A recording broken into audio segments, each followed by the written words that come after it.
Então, ah, começando, né? Quais as características dos mediadores químicos? Os mediadores químicos, então, eles podem aparecer de duas formas. Ou eles são proteínas plasmáticas ou são derivados de células. Eles podem ser derivados do plasma, incluindo proteínas do complemento e acininas. Elas geralmente vão estar presentes em forma de precursores que devem sofrer uma ativação por uma série de clivagens proteolíticas, típico do sistema complemento, e outros vão ser produzidos somente quando forem necessários, que é uma coisa mais característica das prostaglandinas, e normalmente não são armazenados. Os mediadores derivados de células, eles vão estar armazenados em grânulos intracelulares e eles precisam ser secretados. Assim, o exemplo maior é a histamina dentro do mastócito. Então, eles podem também ser sintetizados de novo, que é o caso das citocinas e das prostaglandinas. A ativação deles vai acontecer geralmente em resposta a estímulos originados a partir de produtos microbianos, necrose, vocês sabem que necrose é imunogênica, ela gera uma resposta inflamatória e vai derivar uma série de mediadores químicos, e os próprios mediadores químicos podem fazer uma ação em bola de neve e ativar e produzir outros mediadores de químicos. Então, eles estimulam síntese e ativação. E um mediador químico pode estimular diferentes células-alvos, ele não é específico.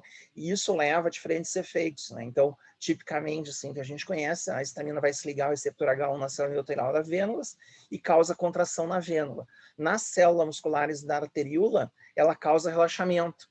E nos receptores H2 das células parietais, ele estimula a secreção ácida do estômago. Então, dependendo do alvo, ele vai apresentar, principalmente nos vasos, ele causa certa confusão, porque na vênula ele dá contração e na artéria ele dá dilatação.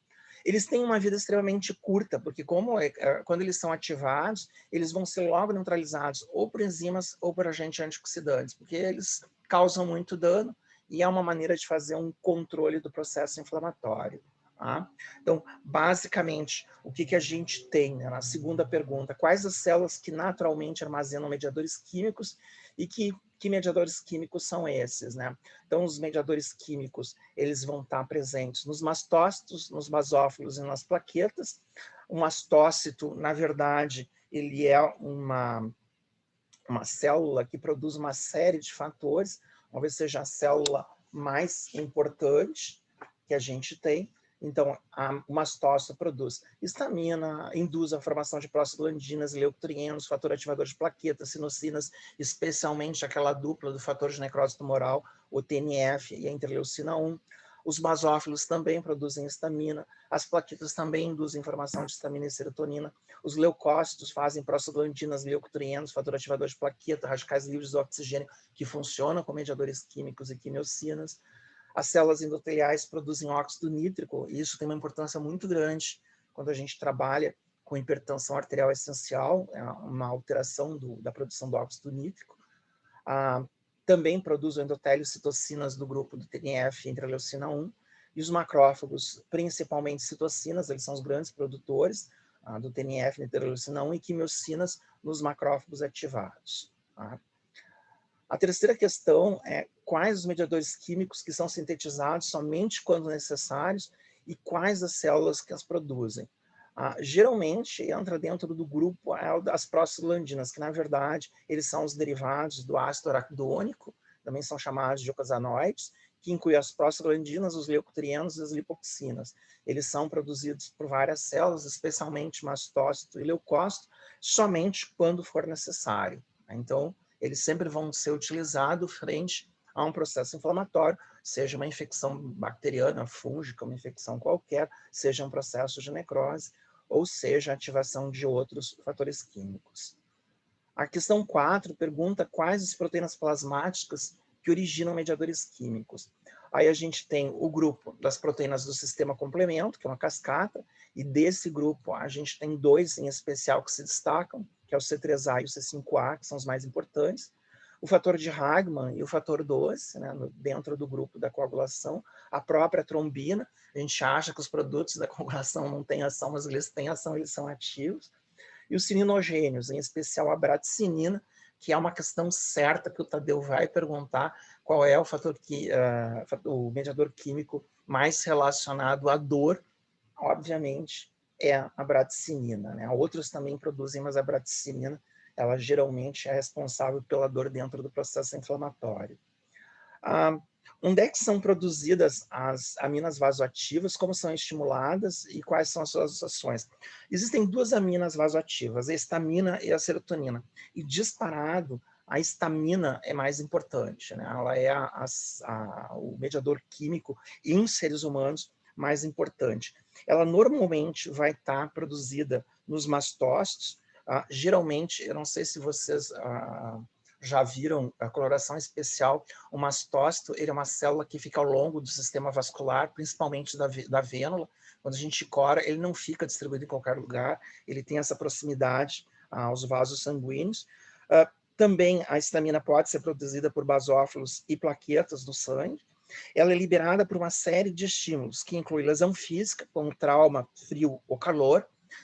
É comum, inclusive, as pessoas se queixarem que quando tomam banho quente, eles ficam com o corpo avermelhado e coçando. Isso é uma reação de mediador químico, dando um padrão urticariano, urticariforme. Reações imunológicas envolvendo ligação de anticorpo aos mastócitos, pelos fragmentos de complemento, que são as chamadas analafitoxinas, que é o C3A, que a gente falou, que é o mais importante, e o C5A.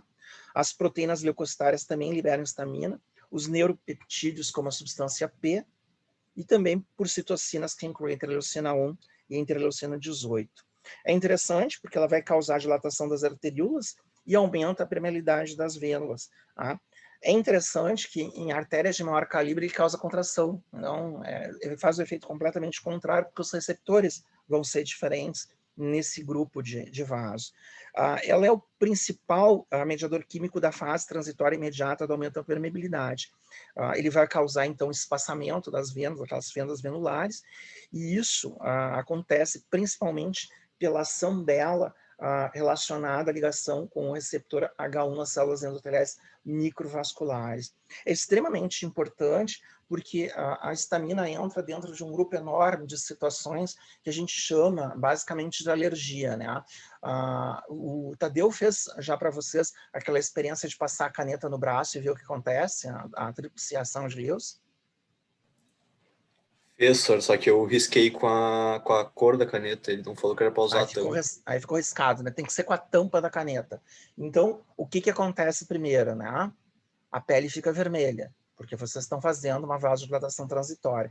E a segunda coisa, ele faz um edema. Isso é a ação da histamina. Então, a histamina, ela vai ser acionada, o mastócito ele vai produzir frente a um trauma mecânico, né? Então, essa lesão que fica um pouco elevada, em pessoas que têm uma tendência a ter, que a gente chama de padrão atópico, às vezes faz o que a gente chama de dermografia. E isso faz, às vezes, a lesão fica extremamente elevada, dá um prurido brutal. Uma coisa também interessante é porque vocês podem ter, especialmente em paciente pediátrico, uma proliferação que até certo ponto ela é benigna, de mastócitos, que é chamado de mastocitoma. Mastocitoma, quando é isolado, ele é uma lesão que parece, às vezes, uma pinta, só que ela é elevada, um pouquinho durinha. Ela faz uma reação chamada reação de Darrier, que se vocês esfregarem ela com alguma coisa, geralmente a gente usa borracha para não dar um trauma muito grande, ela vai fazer uma reação urticariana. Tá? Só que assim, tem crianças que têm tanto desses mastocitomas, elas fazem formas difusas, que se vocês fizerem isso, vocês vão começar a liberar C3A e C5A junto com a histamina, e isso vai levar à analafixia, né? O paciente pode fazer edema de glote e morrer. Então a gente sempre diz, quando trabalha com mastocitose mais difusa, o comportamento, apesar de ser uma lesão benigna, o comportamento pode ser fatal. Isso eu já vi criança morrer, e é uma tragédia que às vezes a gente não tem como modular. A histamina, ela vai ocorrer principalmente nas plaquetas e nas células endocromafim, especialmente em roedores, ela vai estar presente em mastócitos, e ela é estimulada junto com a agregação plaquetária após contato com colágeno, tombina, difosfato de adenosina e os complexos antígeno-anticorpo. A gente não sabe muito bem qual é o papel da serotonina, ela provavelmente está relacionada com um aumento um aumento da permeabilidade, assim, tem um papel parecido com o que a gente vê da histamina, mas disparado em seres humanos, a histamina é principal. Tá? Então, guardem bem isso, porque ela está relacionada, então, com a parte de tumoração. Vocês se lembram, né? Os aspectos básicos, os quatro sinais cardinais do processo inflamatório? Quais são? Como é que é a cor da inflamação? Calor. Calor, ela fica quente. Qual é a cor da inflamação? Rubor. Vermelhidão. Vermelha, rubor. Perfeito. Ela vai ser elevada. Eu falei para vocês que qualquer expansão volumétrica a gente chama de tumor. Um edema. O que ela causa? Ela é agradável ou ela é É desagradável? perda de função, né? Ela dá Dolorosa. dor e perda de função, que é o quinto, né? O fungoglésia, que foi o quinto sinal descrito. Esses sinais foram descritos há 2000 anos atrás, os sinais cardinais, eles são bem antigos dentro da descrição. E uma coisa que o Tadeu vai perguntar para vocês na prova, que ele gosta de perguntar, é qual é o mediador químico relacionado a um desses sinais cardinais. Então, por exemplo, dor está relacionado à bradicinina. Ele adora perguntar sobre bradicinina. Então, fiquem espertos. A questão 6, aí já começa as minhas questões a não fechar com a de vocês. É quais as células que produzem fator ativador de plaquetas, que é o PAF, e quais são os seus efeitos? A gente tem essa também, senhor. Ela está na ordem? Sim, na 6 também. Uhum. Então, basicamente, as células que produzem fator ativador de plaqueta incluem leucócitos e monócitos. Eles produzem o PAF, que causa agregação plaquetária, né, que é uma das coisas que é responsável para fazer o tamponamento quando tu tem um processo inflamatório e impedir que o agente microbiano saia daquele local. Então, ele vai agir sobre o sistema de coagulação. Vasoconstrição, também para dar uma... isso vai levar a um fenômeno transitório de aquele que fica branco, né, no início. E broncoconstrição, né, vai dar aquela reação a característica da asma, né? Um padrão asmatiforme, e pode também ocorrer nessas situações alérgicas mais severas. Em concentrações bem baixas, ele faz vasodilatação e aumento de permeabilidade venular. E é interessante que aí, nessa situação, ele é mais potente que a histamina. Então, o PAF também é bastante perigoso. Ele também causa aumento da adesão dos leucócitos endotélio, que é responsável pela migração das células endoteliais fazerem a passagem, a transmigração através das fendas. Quimiotaxia, ele vai fazer a atração para o local do processo inflamatório. A degranulação, liberar então os fatores químicos celulares que estão armazenados em forma de grânulos. E a explosão oxidativa, que é a formação dos radicais livres do oxigênio. O PAF, ele também é importante porque ele vai auxiliar na síntese de outros mediadores, principalmente o grupo dos derivados do ácido araquidônico, que são os eucosanoides. Então é interessante que ele vai induzir essa formação, especialmente pelos leucócitos. Buenas. A questão número 7. Oi. Professor, eu tenho só uma pergunta ali, eu ia fazer antes, mas quando tu falou da inflamação, eu acabei me perdendo. A serotonina, ela tem um papel estabelecido na cascata de coagulação e na vasoconstrição, não tem alguma coisa assim também? Ele é muito estudado em ratos. Ao que eu saiba, ele ainda tem uma certa dificuldade de saber. As ações dele são sobreponentes à histamina. O papel dele, aparentemente, é parecido com o da histamina. Então, ele vai causar as mesmas coisas. Vasoconstrição, atua na cascata de coagulação, vai dar edema por aumento da passagem de líquido para fora do vaso. A questão número 7, de novo, não sei se está na ordem. Óxido nítrico é produzido por quais células e quais são as principais funções? É a mesma. Ótimo. É. Eu acho que vai ser as últimas duas que ele vai trocar, porque ele pulou. O óxido nítrico, ele é produzido por células endoteliais, principalmente, mas também por macrófagos e por neurônios. É interessante, porque ele vai receber daí nome, normalmente na célula endotelial, ele vai ser formado pelo enox. Ele relaxa o músculo liso vascular e promove vasodilatação. Isso é importante porque causa a reação vascular que vai dar o processo avermelhado. Então, ele é responsável pelo rubor, que é um padrão clássico, né, daqueles sinais cardinais. É uma coisa engraçada, porque a deficiência de óxido nítrico, engraçada não, né?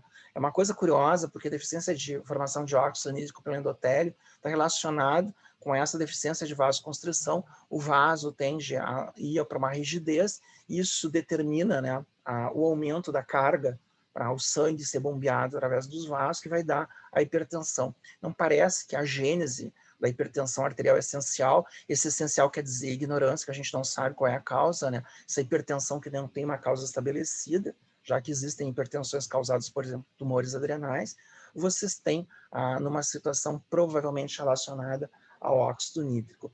A outra coisa também que é interessante, e daí ele difere completamente dos mediadores químicos, é que ele é um inibidor da resposta inflamatória, ele é um anti-inflamatório natural. Então é importante porque ele vai atuar sobre os mediadores químicos fazendo inibição, ele reduz a agregação e adesão plaquetária, inibe várias características da inflamação induzida principalmente pelo mastócito, e ele vai inibir também o recrutamento de leucócitos. Essas ações de padrão inibitório relacionado ao óxido nítrico parece ser um mecanismo endógeno, né, que a evolução nos deu para o controle da resposta inflamatória. Tá? É interessante também que ele tem ação microbicida e ele é um mediador de defesa do hospedeiro. Então, ele é meio contraditório, porque ele é agressivo contra o agente infeccioso, mas para o hospedeiro ele tem uma ação anti-inflamatória. Então, ele é um grupo completamente diferente em termos de ação relacionada a outro grupo. A questão número 8 é quais as principais citocinas e quimiocinas, de onde se originam e quais suas principais ações na resposta inflamatória.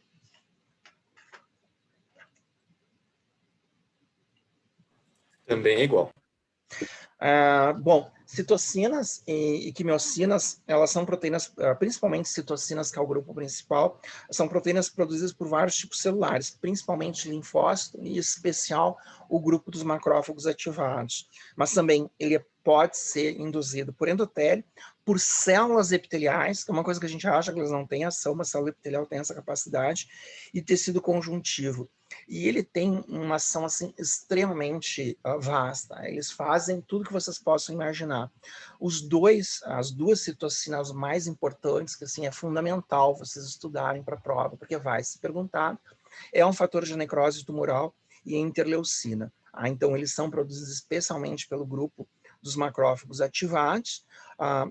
Ela pode ser induzida e estimulada por endotoxinas e outros produtos brincorbianos, também por complexos imunes, pela própria lesão física mecânica, como a gente viu, ele está relacionado também àquela tríplice reação de Lewis, e vários outros tipos de estímulos inflamatórios. A ação mais importante dentro do processo inflamatório é a ação, o efeito sobre o endotélio, nos leucócitos e no fibroblasto. Então, é interessante que ele age desde o início do processo inflamatório até a parte de cicatrização, aquela zona que a gente chama de regeneração e reparo. Então, é importante porque um outro aspecto dele ele é indutor das reações sistêmicas da fase aguda. E isso é interessante porque é fácil de saber que tipo de sintomas o paciente vai apresentar. Então, normalmente, quando vocês estão com um processo, pensa num processo gripal, num resfriado forte. Na verdade, a gente faz resfriado. Gripe é uma coisa bem mais rara, né? A gente chama de gripe, mas o que a gente faz é resfriado, e normalmente a gente faz de 1 a 3 resfriados por ano. Ele dura 2 ou 3 dias. Gripe dura mais de 10 dias. Então, o resfriado, quando vocês estão resfriados, um resfriado forte, vocês têm vontade de comer? Não, né? Então, vocês fazem anorexia. Tá? Vocês têm vontade de ficar correndo, sair pulando para todos os lados, ou vocês querem ficar quietinho na cama?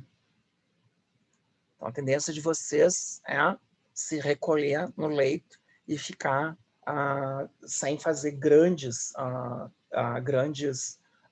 movimentos, né? Então, naturalmente, o organismo ele vai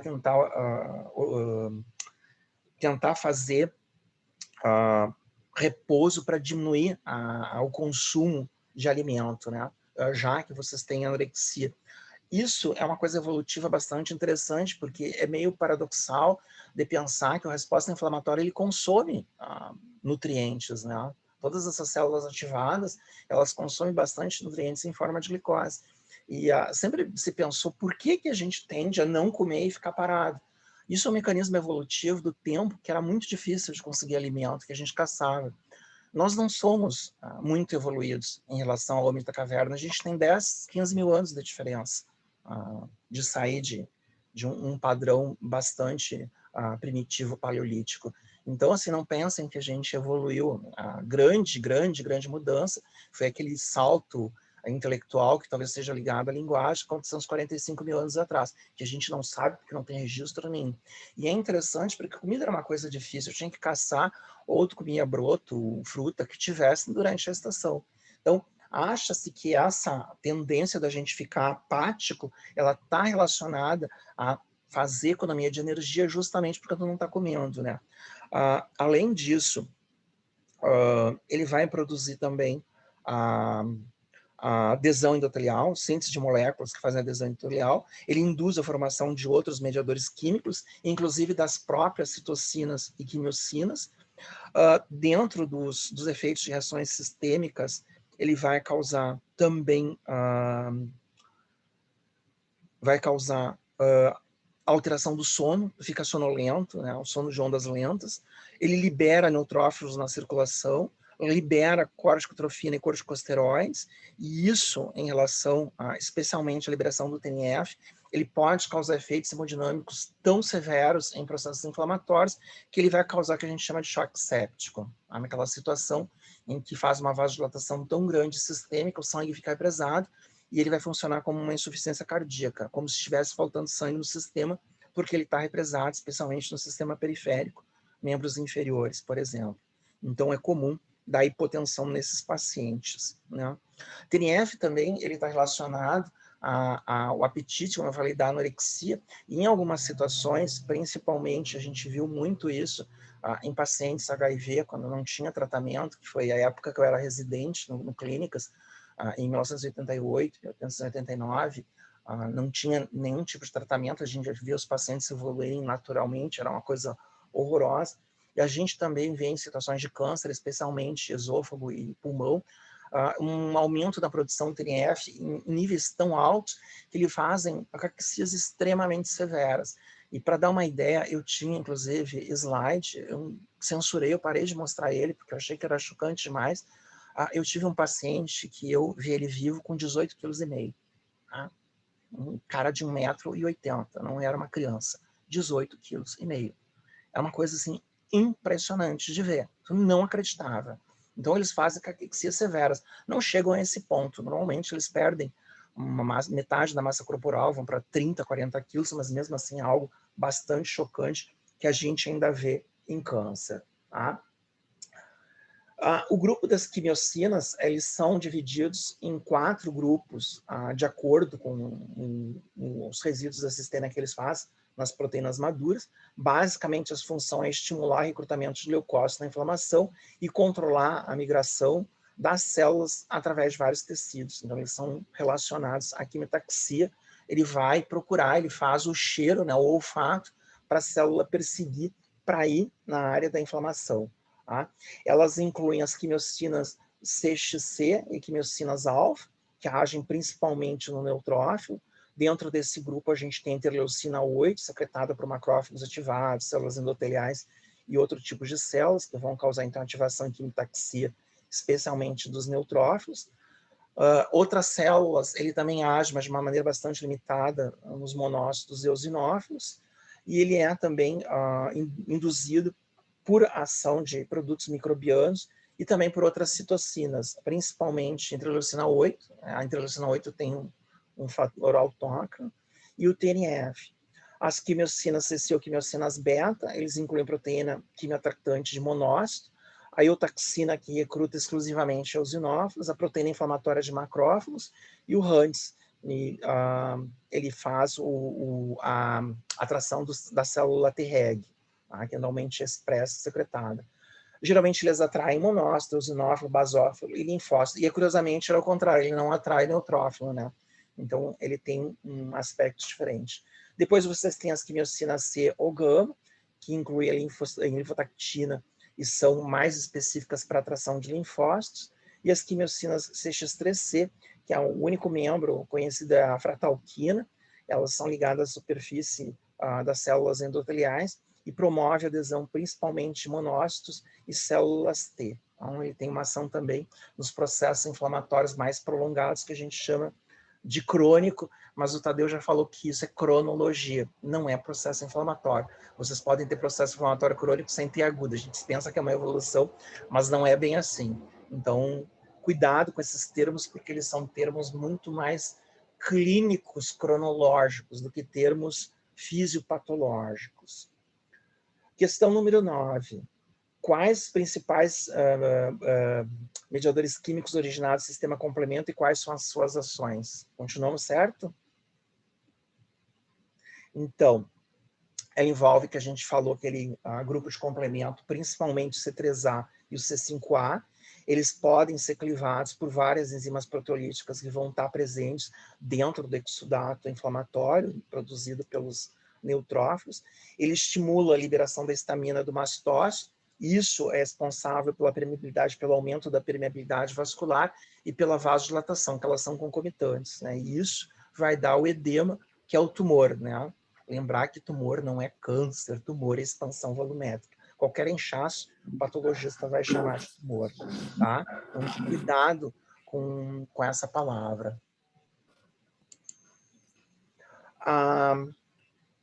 Além de... Bom, a outra coisa é que, como eles são relacionados às ações dos mastócitos, às vezes bastante severos, eles são chamados de anafilotoxinas, né? Responsáveis naquela reação, assim, que seria uma alérgica bastante severa, que pode levar a edema de glote e morte, se não for feito alguma coisa, que é a anafilaxia. C5A também é um potente agente quimiotático para neutrófilo, monócito, eosinófilo e basófilo. Ele também ativa a via da lipogenase, o metabolismo do ácido araquidônico em neutrófilos e monócitos, e isso vai causar mais liberação de mediadores inflamatórios desse grupo, né, dos derivados do ácido araquidônico, os eucosanoides. Eles também ativam o sistema complemento, que é importante naquele processo de fagocitose e lise celular.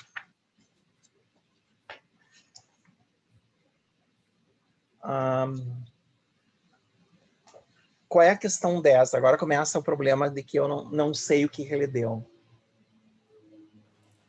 É um resumindo quais são os principais mediadores químicos e quais as suas funções da resposta inflamatória. Isso é uma tabela. É uma tabela que tem no Robbins. Eu tô com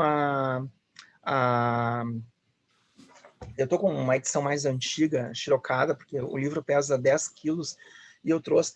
Tem duas tabelas. Uma tabela que está relacionada aos mediadores químicos pelo processo, pela alteração, e pelo mediador químico é outra tabela. Então, por exemplo, vocês têm assim, o papel dos mediadores químicos nas diversas reações inflamatórias. O que causa vasodilatação?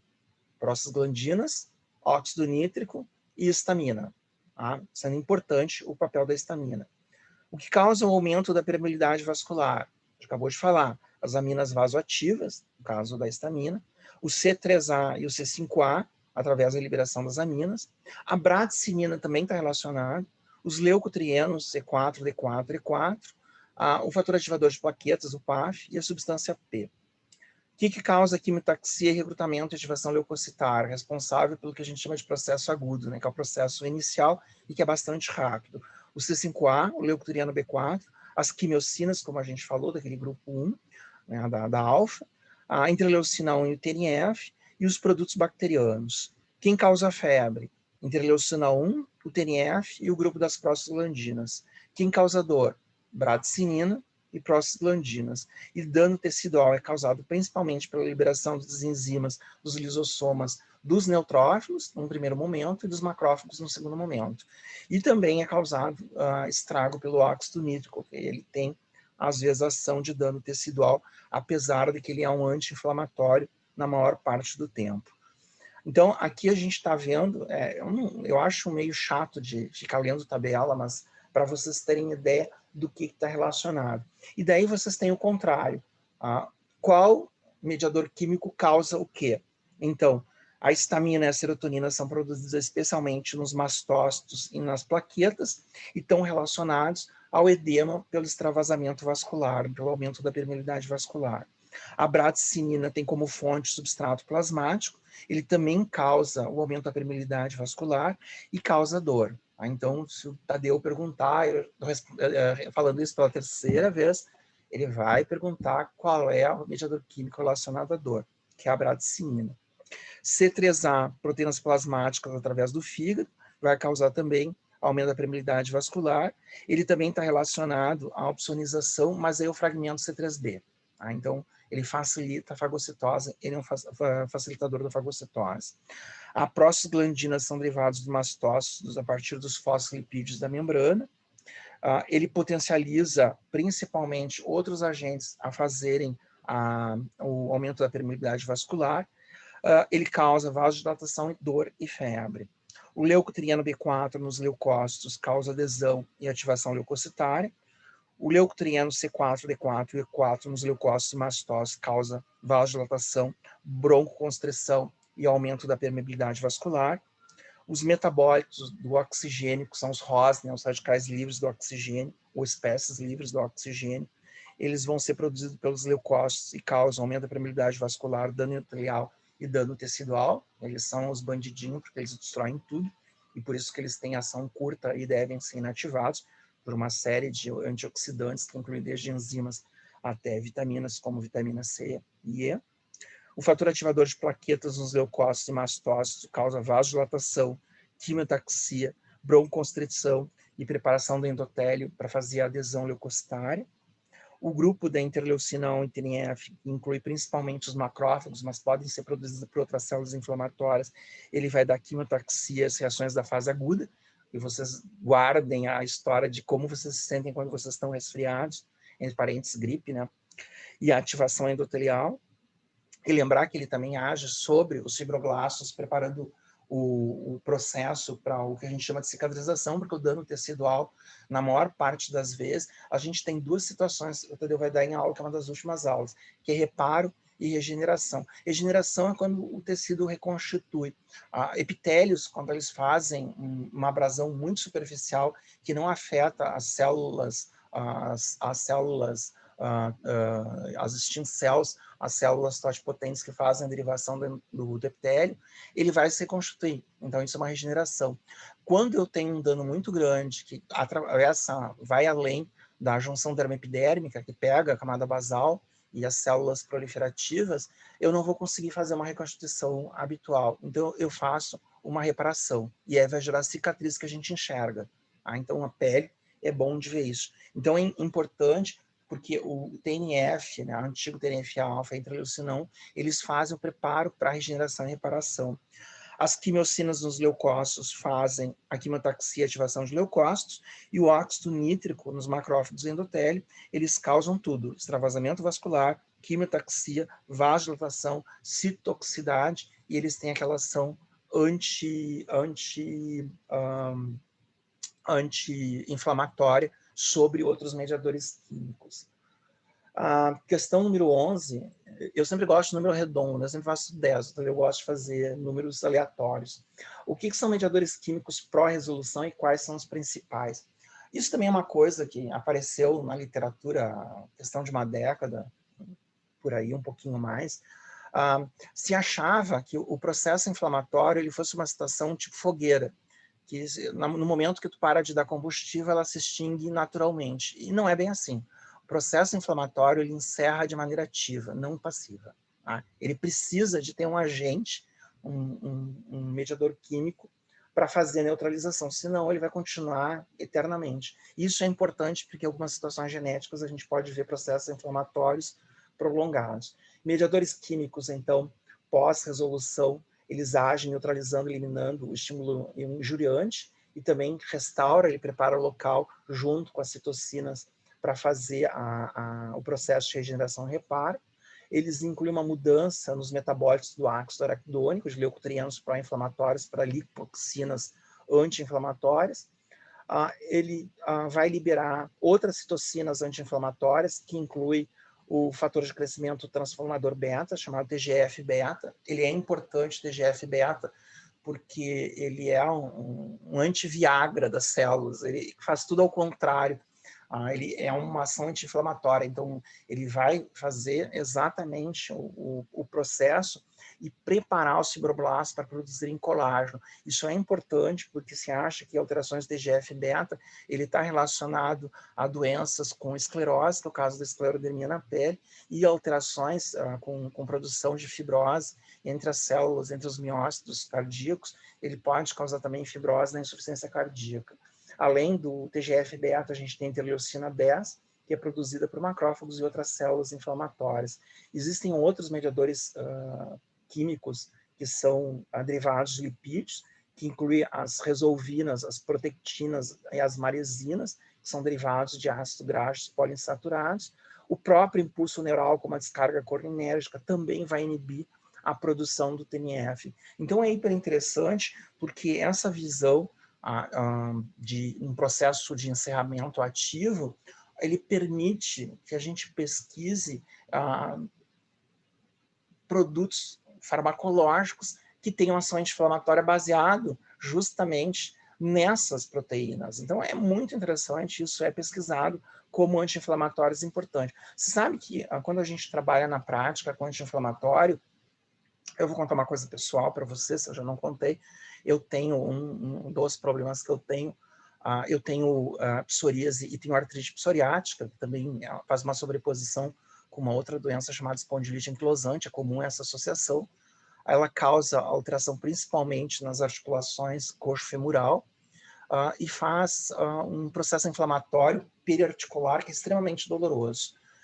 E quando a gente vai trabalhar com anti-inflamatório, a melhor coisa assim, que a gente tem como anti-inflamatório é a corticoide, porque ele vai inibir a formação, a quebra dos fosfolipídios em ácido araquidônico. E a gente sabe que as prostaglandinas são totipotentes, elas vão atuar em todos os processos da inflamação.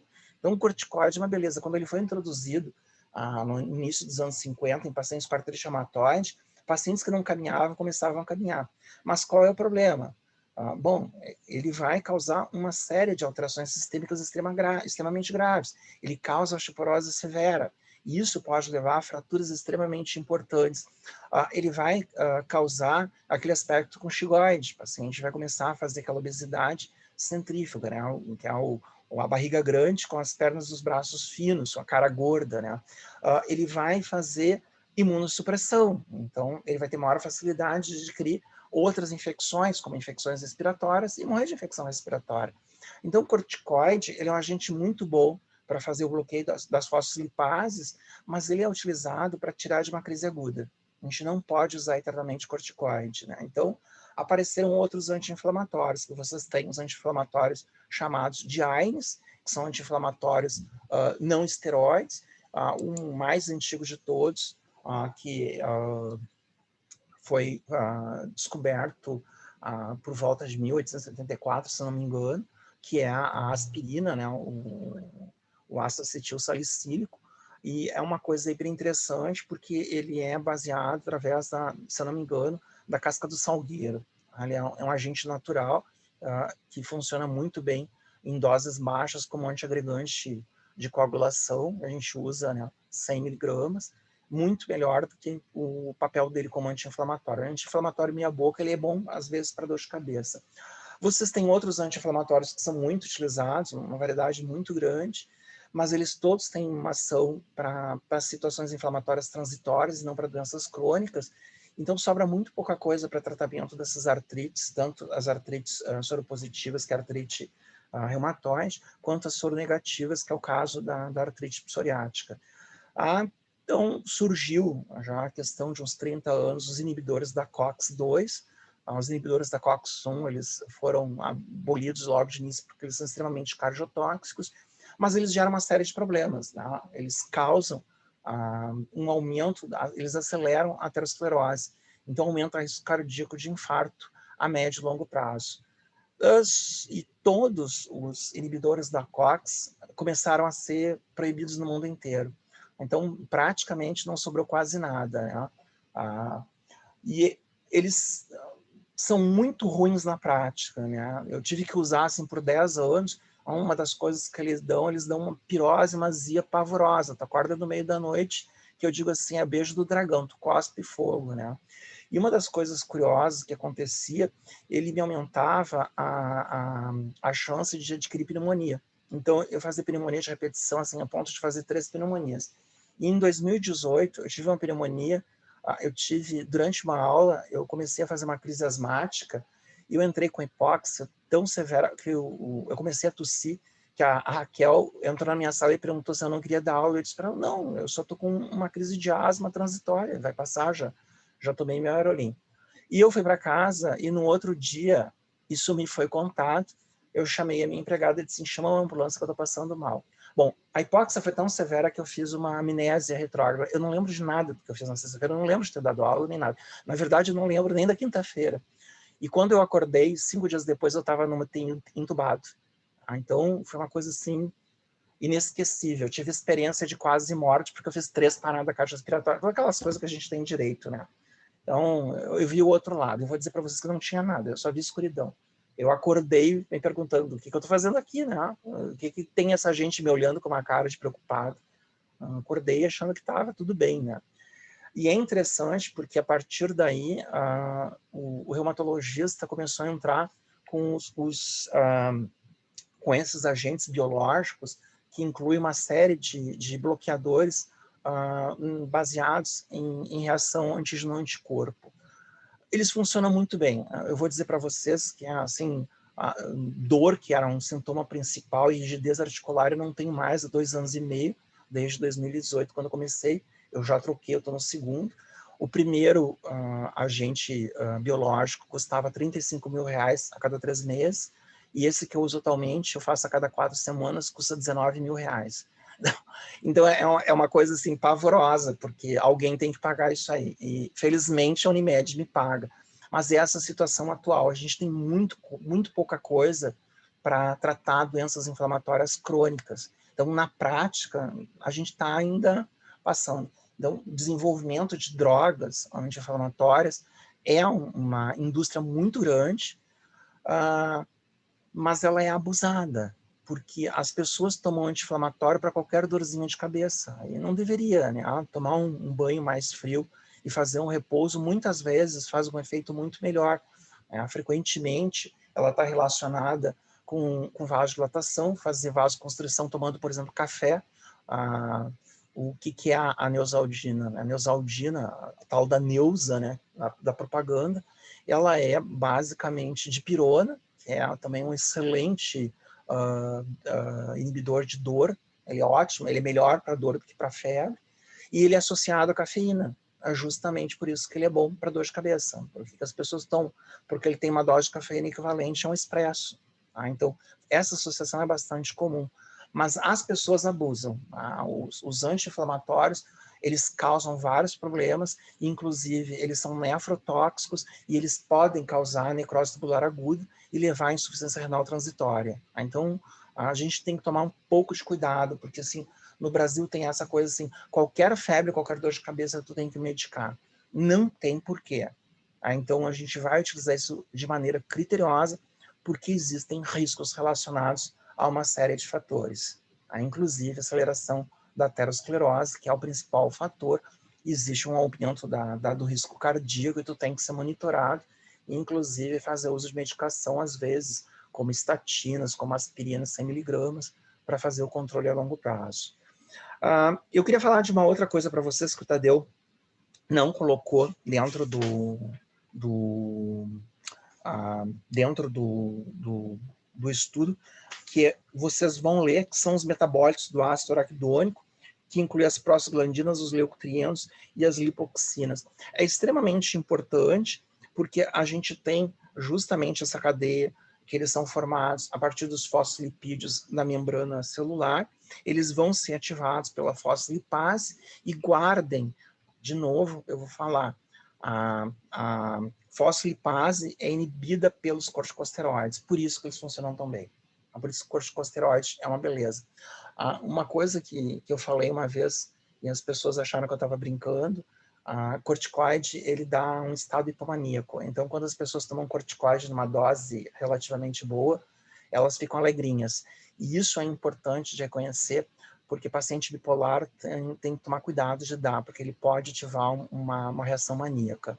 Então, corticoide, de novo, ele pode ter efeitos psiquiátricos também. A partir do ácido araquidônico, vocês têm duas grandes vias, da ciclooxigenase, que faz a produção das prostaglandinas, em que vocês têm, por exemplo, a prostaglandina 2, que tem vasodilatação e inibição da agregação plaquetária. O dromboxano A2, né, o TXA2, causa vasoconstrição e promove a agregação plaquetária. Prostaglandina D2, prostaglandina E2 e prostaglandina F2-alfa, vasodilatação potencializando a formação do edema. E a outra via é a da ciclolipoxigenase, que faz os leucotrienos B4 e os outros relacionados à quimiotaxia, vasoconstrição, broncoespasmo e aumento da permeabilidade. É importante vocês darem uma olhada nesse esqueminha da geração dos metabólicos dos ácidos araquidônicos, porque o Tadeu vai pedir. Tá? Então, assim, importante de vocês guardarem os dois grupos, principalmente os eicosanoides, os derivados do ácido araquidônico, e as citocinas, isso é pergunta certa. Ele vai perguntar as reações da fase aguda, né, e citocinas TNF e interleucina 1, e ele vai perguntar, provavelmente, qual é o medidor químico relacionado às apresentações clínicas que a gente falou, tumor, rubor, dor, calor e perda de função. Certo, pessoal? Então, basicamente é isso. Alguém quer fazer alguma pergunta relacionada